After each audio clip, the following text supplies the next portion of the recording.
We're back. Yeah, I wore the same thing. Changed my necklace. Don't worry about it. All right, we'll let people file in here. Y'all know what it is. Because I warned you. Because I gave you a hype video yesterday. Bow, bow, bow, bow.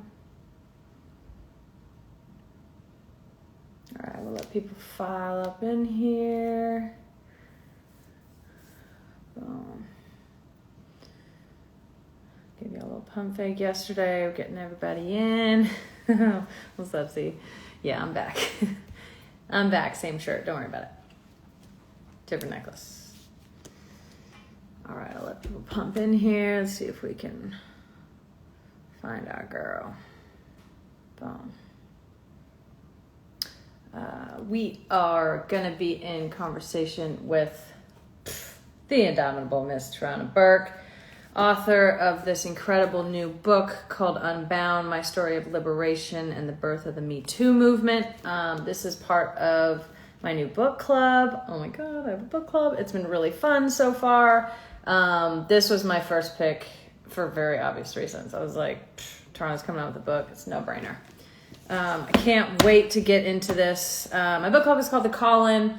Shout out to Literati for giving me this space and giving us this space to do something like this. Let me see if I can get in there and find our girl. You know how this works. It's like it's always so stressful because I usually don't know what's going on.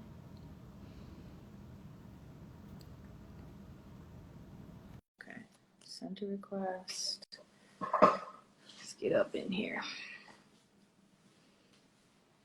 Oh, there's a lot of us in here today. That's fun. I haven't done an IG Live. Oof.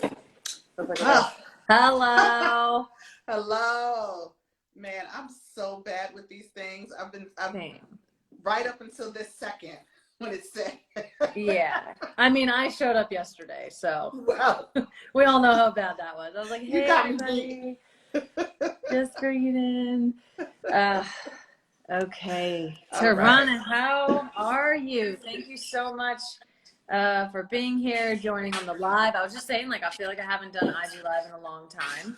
I'm like, where are the buttons? What do we push? And they're always changing things, so. I know. They're like, we've got you an upgrade. I'm like, I don't want it. Keep it the same. I just figured out the last thing. I need you to leave it. Legit, yeah. How are you? How are you?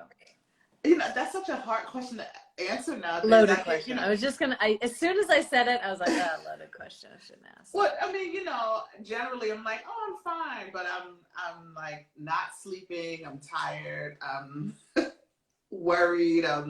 I'm also happy and excited, and so I'm a whole bunch of things. You know? All right, yeah, that's fair. Your new book, Unbound, is just astonishing. Thank you so much for writing this, for being who you are. Thank you for letting me put this in my book club, The Call-In. It's like as soon as I, like right around the time I was picking books, I found out that this was coming out. So just total no-brainer. Congratulations. I am speaking to a New York Times bestseller. Very excited. Second week. We just hit the second week on the list. How is it like half virtual, half in real life book tour? How are we doing it? We're still very much in the pandemic. It's definitely non-traditional. When you know, in the summertime we were sort of planning what would happen after the book launch, Delta variant was just, you know, sort of, we were seriously looking at it, and so we planned, oh look, this is so funny. I have my lipstick sitting here that I meant to put on. Same. Let's just do it. I mean, let's just get into it, you know? This is right here. There you go. Just give me a little color. Give me just a little definition of my lips. Yeah, there you go. Just a little, you know, a little zhuzh. But so it has to be virtual. So people keep saying, oh, when you coming to this city? When you coming to that city? And I'm like, I don't know. Meet me online. Yeah, you're like, honestly, until these other 70 million people get vaccinated, I'm not. Yeah, yeah, yeah, Yeah, yeah. I'm also I'm okay. yeah, all good. Um, oh my gosh. Okay, let's get into it a little bit. I just tore through this book. It was just like unbelievable. You went all the way in. Like, was this? How hard was this book to write for you personally? I mean, obviously, it's about more than just your personal experience and can be extrapolated to so many different things. But just take me through that process a little bit. Did you want to make it that personal? Was it like, oh, I kind of feel like I have to, or You yeah, know, it's a big process. I kind of, it's like what came. So first of all, some of the writing in the book are based on writings that I had already that I wrote, like essays that I never published anywhere, or blog posts that I had, and I kind of pulled together some of my most personal writing, but the writing that related to this journey. Um, and I thought I had like the makings of a book. And I remember when I first turned it in to my publisher to kind of get an idea, and she was like, "This is great as a start." It's like, okay. You're like, okay. So when I really dug in, I don't know what I was intending. I knew what the sort of arc of the story was, and man, what I sat down to write and what came out are way different. Just in my mind, are way different. I think I surprised myself at some of the kind of rawness that was in there, but I just couldn't figure out another way to tell it than how it was told. I mean, that's what I loved about, because we all know, the Me Too movement and Yeah. how it sort of came to life and how it presents itself in the world. Obviously, very white woman centric, very celebrity centric. Did that sort of inform how you wanted to write the book? Because this was like the real story of what Me Too meant to you and where it started and why you do this work, and why it is. I just felt it was so important to tell that story. Mm-hmm. Did the way that Me Too came to the world inform how you wanted to write that? Yeah, it had a lot to do with it, because the way the world perceived, like what hashtag Me Too is to the world, is so different from the origins. And I've been saying that, and I've been saying that, and the work that we do in our organization is reflective of that. But people only really get to see. My voice is not bigger than mainstream media, nightly news and things like that. So I really wanted to, and also I wanted to control my own narrative. Mm-hmm. So I get to tell the story from the beginning to the end. If you choose to read it, you get all of the stuff in between. Yeah. But yeah, I wasn't, because the last 4 years are what elevated the movement, and for me. But this is a story that's like 40 years in the making, right? And it's about, in some ways, the building of a movement, but it's also just about, it's like I call it the ordinary, extraordinary story of a Black girl, like, mm-hmm. And it could be a lot of different people can relate, but there are things that I needed to convey that built upon themselves to get me to the place where I was like, I want to do something about this. Mm-hmm.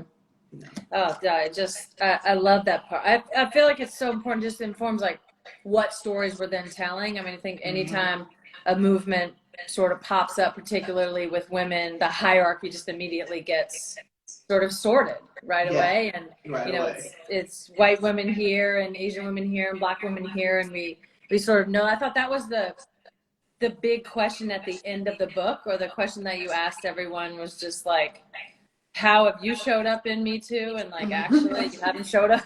Actually, it wasn't a question. This is like, you fucking haven't shown up the right way. And just the importance of starting with the most vulnerable, or the people who are talked about the least. And you were really frank, which I loved in the beginning of the book, about your stress when it first happened. The sort of initial anxiety. Was that a big part of it? You felt like just the story was not going to be told in the way that it was the genesis in you, and that like you wanted to tell it? Well, for the book, or you mean when that moment happened? Just when that moment happened. Yeah, when that moment happened, all I could think of was everything I know about how media works, how social media works, mainstream media works, and how none of it really prioritizes the voices of Black women or Black women's stories.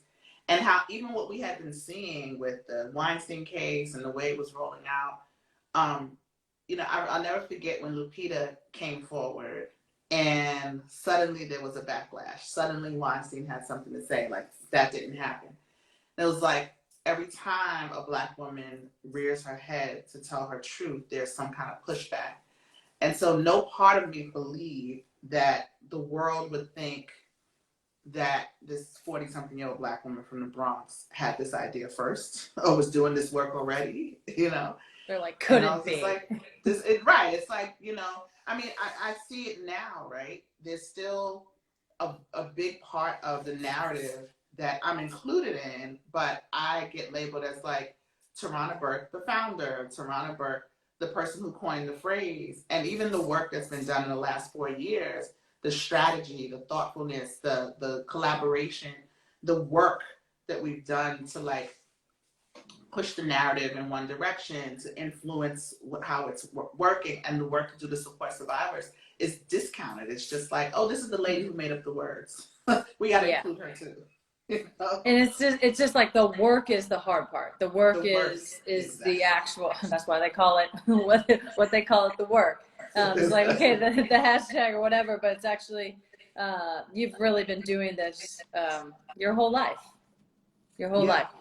Something I also love was the really frank way that you spoke about sexual assault, and that you spoke about rape, and you spoke about these things. And I feel so often it's like, oh, well, he was like kind of creepy. I'm like, well, what do we mean by that? Is that a huge, is that where we need to be going? Just very frank, very bland, like not bland, very plain language around sexual assault and Me Too movement and all of that, because there just leaves so much room for like, well, it was just kind of weird. And it's like, well, what do we mean by weird?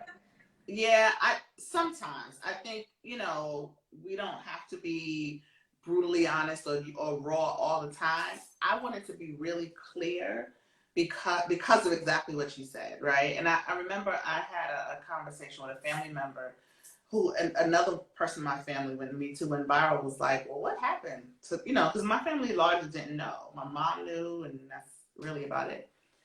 And one family member asked the other one, like, well, what happened to her? Like, and the person answered and said, oh, I don't know. I think somebody touched her or bothered her or something when she was a kid. And then they relayed that back to me, that they had said that, and I was like, that's not what happened. Right? Right. And being touched, being molested as a child, all of that is devastating in its own right, but don't misrepresent. I want you to be clear. I was raped at 7 years old. And sometimes you have to be, and I'm sorry for the trigger warning for people, but sometimes you have to be just that raw so people can hear it. Like, that's why when I talked about thinking things like, I thought I lost my virginity at 7, these kind of warped ideas, when you say them out loud, sometimes it's like, oh my gosh, and I want people to kind of sit with that. The thing that we haven't talked about hardly at all in the last 4 years is child sexual abuse, right? And tons of the people who said Me Too when Me Too went viral were talking about being survivors of child sexual abuse or sexual assault at a very young age, or as teenagers or in college, and it kind of went in another direction right away. So I also wanted to ground it in that this is the reality of what happened. Well, I think, to your point, I think what happens a lot of times too is kids don't have the language. They don't know. They know that, like, okay, don't talk to strangers. Don't let people touch your private parts, those kinds of things. But what does that actually mean? And I think for younger kids all the way up, it's really important. I mean, even, there was just, actually coincidentally today, there was a big article that dropped in The Athletic from Meg Linehan about sexual assault in our league. And Uh-oh. you flipped your camera. Sorry, I was trying to get these comments from off of the top. I know there was, yeah. Yeah. In our league, and so much of it just happens around people. It seems like there's such this big deal, and it's just when we don't put the language to it, it's really easy to wiggle out of it. Oh yeah, and that's the tough part. I used to, when we first started doing workshops, Me Too workshops, in a very bare bones way, we started off with language, right? I had 7th and 8th grade girls who had been growing up hearing, he messed with me, he touched me, he was bothering me, you know, those kind of things. And nobody, or I also had 7th graders who were in relationships with 20-something-year-old grown men. Mm-hmm. They don't know what statutory rape means. They've never heard that as a term. They don't know this is illegal, it's immoral, but it's also illegal. Like, they needed actual language, and that was a huge part of the way we did the work initially. Like, I wanted to give you the words to tell me exactly how you feel. Exactly. So sort of looking forward from these last 4 years. Mm-hmm. What's the next step in terms of the systemic failures that we've had in, whether it's companies, governments, schools, families, churches, whatever it may be? Is it more laws? Is it more language around it? Like, where should we be looking? What do we need to be doing kind of as the next step in this work? I think that people need to look at the landscape as it is right now and know that we have a ton of laws, right? It's not that we don't have the laws, it's people don't follow them, which means that they're not a deterrent for committing these crimes or doing these things, right? There are lots of gray areas and loopholes, and so people that, I support the idea that some people want to tighten laws or change laws or create new ones, but that's not going to do it alone. And moreover, you can't adjudicate healing. Right? You can't adjudicate prevention either. So we have to be talking about how you shift culture. The way I see it, when I think of everything in my verbal mind in like a big chart. But the way I see it, I always use the comparison of like cigarette smoking, which is quite different. But if you think about 25 or 30 years ago, it was very common, right? People smoked cigarettes on airplanes, in movies. There were commercials and billboards for them. They were in magazines. Right? It was very common. It was very socially accepted. What has happened in the last 20 or 30 years has been there have been multiple interventions that have shifted culture ultimately. So we had research interventions, right? Research that came out and said, secondhand smoke will kill you. You can't smoke in cars with your children, that kind of thing. There were medical interventions with people talking about the increase in lung cancer and all the different ways that cigarette smoke can harm you. There were legal interventions. There were lawsuits that were filed against the big tobacco companies. There were cultural interventions or narrative interventions, right? We started seeing the truth campaigns, and we started seeing people put out, make advertisers take it off of commercials and take it out of mainstream media. There were political interventions or movements, sort of grassroots interventions. We had people organizing to get tobacco out of schools and cigarette machines away from young people. All of those things had to happen on different levels. To intervene in this whole idea that cigarette smoking is okay. So now, 30 years later, there's still cigarette smoking, of course, but it has changed dramatically. Mm-hmm. And you have a generation of young people who are now growing up saying, that's gross, right? Like, that's... They get the side eye. They're like... Who are just like, you still smoke? Of course, they're trying to do something new now with the electric cigarettes and whatever. But it took all of that kind of intervention to make a dent in how we engage with cigarette smoking, thought about it. What has to happen is that we have to first look at sexual violence as a social justice issue. part of the reason why we don't have all those interventions happening and understand that as a big ecosystem that will help interrupt sexual violence is that we still largely as a society think of it as an individual thing. Oh, that person was sexually assaulted. Oh, that child was molested. They need help. They need resources. They need to call an 800 number or see a therapist or, what have you. But we don't embrace it as something that is a cultural ill in our communities and our societies. We separate ourselves from it. That's why people are sitting back now watching the Me Too movement like a spectator sport. Oh my goodness, that happened to that person. I wonder what's going to happen. Is somebody going to lose their job? A lot of people don't feel personally invested in reimagining what the world could look like without sexual violence and what role they can play in doing that. And the fact is we all can play a role because we all need to simultaneously work to shift that culture. Mm. Oh, I love that. I'm just going to let that sit for a little bit. Yeah. Give some claps in the comments, people. We've got a few questions from the book club to close it out, but I wanted to get your thoughts on just the couple of main things you want people to take away from your book. I think there's some universal things in the book, right? I think that our story, this idea, one of the big main sort of concepts is that our stories are a gift and we get to control them. When I say gift, I want people to be clear about this. I don't mean the thing that happened to you. I don't mean the violence you experienced or the trauma that you're holding. But the fact that you have a story means you survived. And your survival is something that you should cherish. And it is our gift, right? And we can, just like any other gift, you use it how you want to, you share it how you want to, but we should cherish that.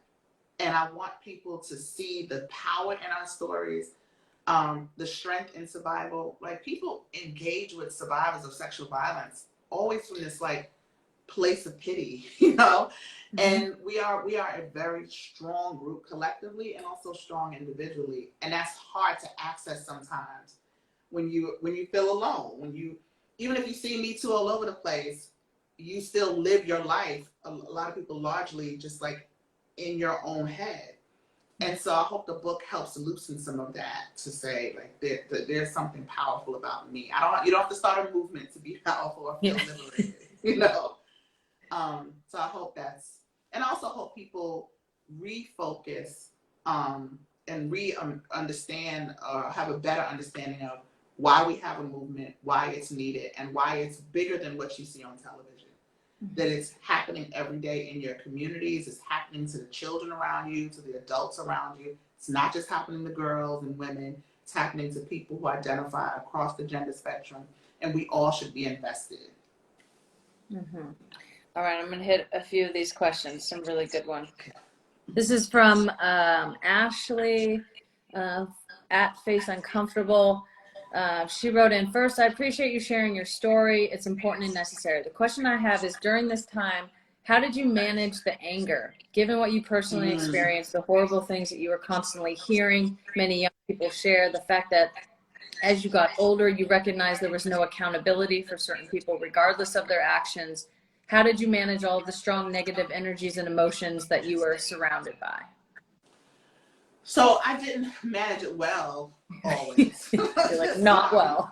You can see that in the book, right? I mean, I went through phases of, at one point I projected my anger onto everybody around me. And to be quite honest, it felt good. It felt good. It made me feel powerful until I realized it was a false sense of power, right? Because if you're truly powerful, you're grounded in that power.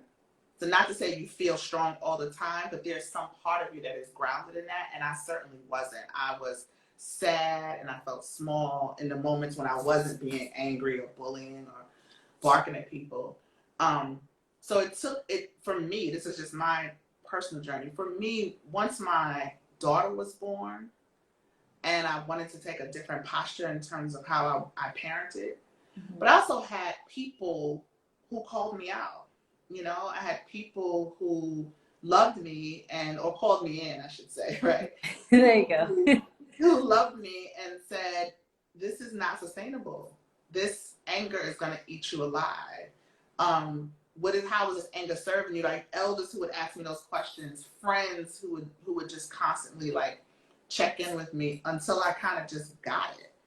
Mm-hmm. And I looked around, and it's a lonely existence when you live stewing in your own anger. And I wanted something different.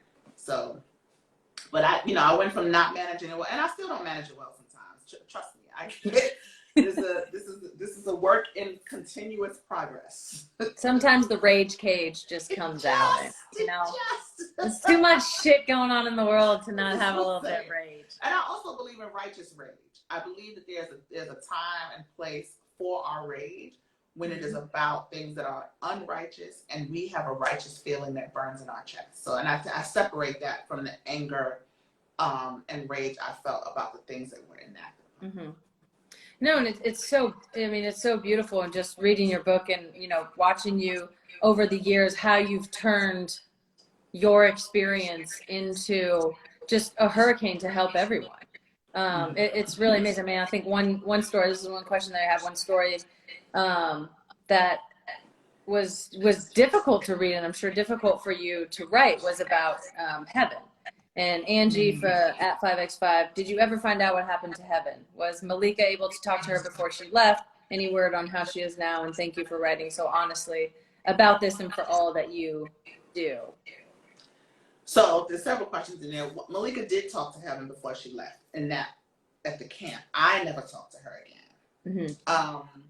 And I don't think Malika resolved her issues at all. I think it was just sort of a check-in because I asked her to check on her. I don't know where she is. This is an alias, and I thought after I wrote the book, maybe I should have used her real name so she would recognize herself. But I also feel responsible, like, for telling her. I don't want to be responsible for telling her story without her permission. So it's kind of a catch-22. But I do have some people in Alabama. This all happened in Alabama, who we had this whole deep conversation, and we kind of like put some things together to figure out who she might be related to. So I keep telling people to stay tuned. I might take a deep dive around that one day. Oh, okay. Well, we hope she's doing amazing. I do too. I have to keep that in the front of my mind because for years I felt so like I ruined this child's life. And, one of my friends was like, you are thinking really highly of yourself. She's like, yeah, I don't know if you cool. ruined your life, but I just felt this burden about it. But yeah, I don't know where she is. Yeah. What was the best part about writing this book for you? What's been the best parts? The best part about writing it, I had an unexpected catharsis. I don't know if the right word is, but I had an unexpected wave of relief when I finished writing the book that I did not know. I guess I thought it might happen, but I didn't know and understand. But really a huge wave, and that felt really good. I felt free of these stories. I've known them and told them to myself over and over again for 40 plus years in some cases. And so that part was really good.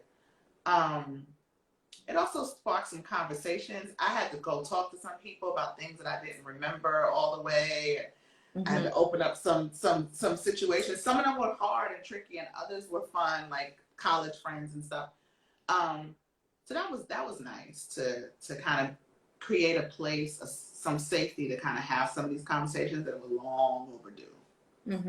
I felt that way when I wrote my book. So I was like, I'm going to write it how I want. And then I got through it. I got the first manuscript back, and I was like, I can't say that. Like, there's no way. I'm like, I can't talk about my dad like this. Like, yeah.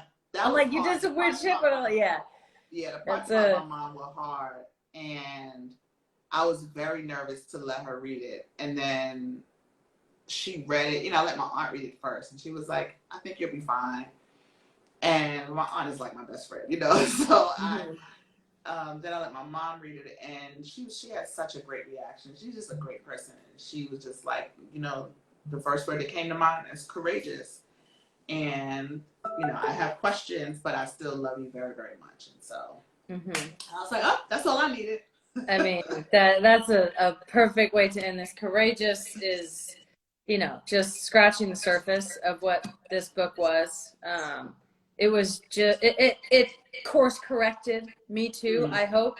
I I hope. think a lot of people who will read this book know about Me Too, and are totally supportive, or are women, or people who unfortunately have experienced some of the stuff that you talk about in this book. And I think so many of us just don't know where the heart and soul. And I feel like that's like, to me, it's like the Me Too movement took off because of the soul that you put into it and the heart that you put into it, which is all of these young girls that you worked with, which is your personal experience, which is your, identity in all of this. And hopefully this is a huge course corrector, because this story is just absolutely unbelievable. Your New York Times bestseller.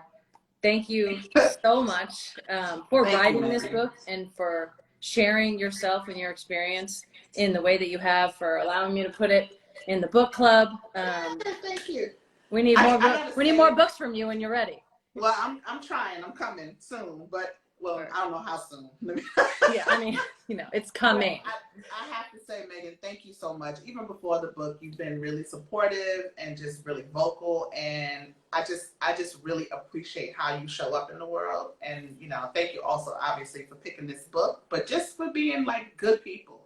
I just, like on a real basic level, we just need good people, and I appreciate that. The first time I ever saw you in person, this was, I want to say it was like 2018 or something. We were like backstage at like a Prabal Garang fashion show. Yeah. And I was just kind of milling around. I was there with a friend. I didn't really know anyone, and I saw you, and I was like, fuck.